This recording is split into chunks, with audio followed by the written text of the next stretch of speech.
Pemimpin tidak lahir oleh proses yang cukup pendek, tapi pemimpin lahir berdasarkan persiapan, pelatihan, dan pengutusan. Bapak Ibu yang saya kasihi di dalam Tuhan Yesus, bahwa kita sebagai gereja Tuhan sekali lagi, dan bincang-bincang tadi malam dan Pak Ole, kita tidak boleh merasa kecil, ya toh? Kita tidak boleh merasa bahwa kita kaum minoritas, kita kalah dengan gereja lain, kita kalah dari dominasi lain, tidak boleh. Kita bukan orang terkecil di NTT, amin. Kalau kita merasa minoritas, maka kecil semangat kita. Karena itu hari ini kepada Bapak Ibu gereja Tuhan, hamba Tuhan, bahwa sekali lagi bahwa kita hadir untuk mengubah kehidupan masyarakat. Gereja tidak cukup hanya menjadi saksi, tetapi juga harus membawa perubahan di setiap tatanan kehidupan masyarakat. Gereja punya tugas memang benar, bagaimana menjadikan manusia yang soleha, menjadi manusia yang soleh. Tetapi jangan lupa bahwa kita tidak hanya sebatas itu, tetapi kita fokus bagaimana kita mempersiapkan pemimpin. Jangan sampai gereja lalai mempersiapkan pemimpin masa depan secara khusus di gereja Bethel Indonesia. Bapak Ibu yang saya kasihi di dalam Tuhan Yesus, politik itu tidak jahat, tapi praktek yang menjadikan politik itu akan menjadi jahat. Politik itu mulia, politik itu suci. Karena itu kita tidak boleh terlambat di dalam menganalisa ini. Kita tidak boleh terlambat di dalam mempersiapkan generasi-generasi muda. Amin Bapak Ibu. Sekali lagi kepada gereja Tuhan, kita tidak boleh mengkungkung generasi muda. Kita tidak boleh melemahkan kekuatan generasi muda di bawah kita. Gereja sekali lagi tidak boleh kalah. Gereja harus melihat peluang ini, bahwa generasi muda adalah peluang emas untuk ada di 7 area pengubah kehidupan masyarakat. Hari ini hanya contoh kecil Bapak Ibu. Kalau saya dipilih Tuhan untuk mewakili generasi emas gereja Bethel Indonesia, hanya baru sebagian kecil. Bagaimana ratusan gereja bergerak bersama-sama? Jangan sekali lagi kita berpikir bahwa kita minoritas, jemaat kita kecil. Tidak boleh. Kita tidak boleh kalah kualitas. Saya yakin kita menyembah Tuhan yang sama. Kita punya ilham datang dari tempat yang sama. Karena itu Bapak Ibu, saya bangga ada di depan Bapak Ibu pada pagi hari ini. Gereja harus menjadi terang politik, supaya peran Kristus semakin terlihat dari orang-orang baik. Dalam hal ini orang-orang percaya ingin menjadi pelaku politik dan mengubah stigma negatif politik menjadi stigma positif. Bapak Ibu yang saya kasihi di dalam Tuhan Yesus, bahwa gereja seharusnya hadir memberikan sumbangsi yang tidak ternilai harganya, mendukung reformasi kebangsaan yang sudah terpuruk, menghargai Pancasila, meningkatkan pelayanan sosial, meningkatkan pelayanan pendamaian, serta turut serta meningkatkan mutu pendidikan nasional, turut serta meningkatkan stabilitas nasional, bersatu sebagai teladan bagi persatuan, turut meningkatkan demokratisasi yang ada di Indonesia. Gereja tidak boleh kehilangan ide, amin. Gereja tidak boleh kehilangan kreativitas. Gereja harus dan justru memberikan ide-ide yang cemerlang bagi pembangunan tubuh Kristus. Kita tidak boleh kehilangan kreativitas. Gereja harus menjadi tempat yang nyaman untuk generasi muda. Generasi muda tidak boleh kehilangan tempat yang nyaman sekali lagi, yaitu gereja Tuhan. Kita harus mengembangkan kreativitas supaya anak muda jangan mereka cari kedamaian di bar, di pinggir jalan dan lain-lain. Amin Bapak Ibu.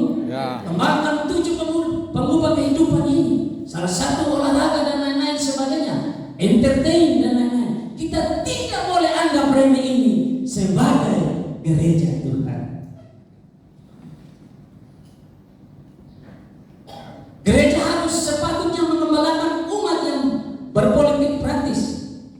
sekaligus menyadari posisinya sebagai agen kerajaan Allah di bumi. Bapak Ibu yang saya kasihi di dalam Tuhan Yesus, sekali lagi menjadi garam dan terang sudah menjadi tugas dan tanggung jawab kita. Kisah kehadiran Allah di dalam atau dalam persoalan politik kita contohkan Kain dan Habel sebagai perwujudan kekuasaan politik, Abraham sampai Israel, serta Yesus dan persoalan politik Kaisar atau Allah. Seluruh kehidupan Kristus bersinggungan dengan politik, bahkan sampai kelahiran sampai penyalibannya bersinggungan dengan politik. Allah hadir dalam peristiwa politik, bahkan Allah melakukan tindakan politik kepada manusia seperti pembebasan, pembelaan dan penegakan keadilan. Allah berkarya dan terlibat dalam peristiwa politik manusia. Amin. Amin. Penggunaan terminologi politik dalam mengembangkan hubungan Allah dengan manusia. Allah memakai setiap kita, Allah memakai setiap gereja Tuhan untuk menjadi Allah, supaya hubungan Allah dengan manusia tidak hanya dikembangkan sebagai Allah Bapa, Anak dan Roh Kudus, tetapi juga seperti raja dan rakyatnya, seperti hakim dan masyarakat yang dibelanya, seperti penguasa dan orang yang berada dalam lingkungan kekuasaan. Jadi Allah memakai setiap kita, gereja Tuhan harus bertindak supaya kita jangan ditipu-tipu. Amin. Beri kemuliaan untuk Tuhan. Jadi kalau ada politisi-politisi muda, dukung mereka, arahkan mereka. Saya bersyukur sekali lagi pada saya punya Bapak Ibu pendeta yang ada di gereja kita. Bisnis tetap bisnis, yang politisi tetap politisi dia, yang seni, yang mau dance, arahkan. Ini tidak boleh gabung-gabung, tidak boleh. Jadi gereja itu mereka arahkan kita. Saya kalah 3 kali Bapak Ibu, yang keempat baru menang. Jadi kalau kalah ini bagaimana? Pasti sakitnya di sini, di kepala, di perut, sakit di dompet terserah. Ya, ini kalah 4 kali. Ini kalau secara manusia saya sudah balik pulang, tapi tidak. Demi kemuliaan Kristus, demi kerajaan Kristus, kita harus maju dan berani. Amin. Ada harga yang harus dibayar. Amin, Bapak Ibu. Amin. Jangan baru 1 kali pulang sudah. Ya, kita kerdilkan dia, kita kerdilkan visi misi dia, tidak boleh. Dukung. Amin, Bapak Ibu. Kita tidak boleh gagal mempersiapkan ini semua. Amin, Bapak Ibu.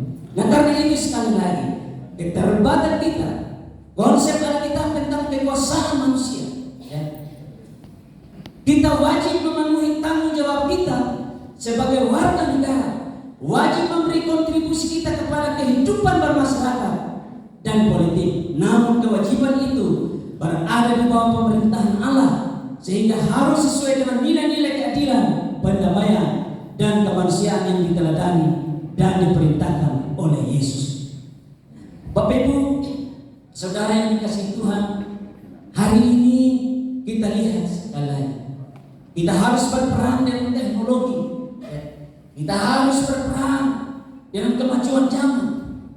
Anak muda bisa saja tergerus, kehilangan kepercayaan diri dan lain-lain sebagainya. Sekolah-sekolah sekarang kita lihat, ya, kampus-kampus sudah masuk dengan radikalisme dan lain-lain sebagainya.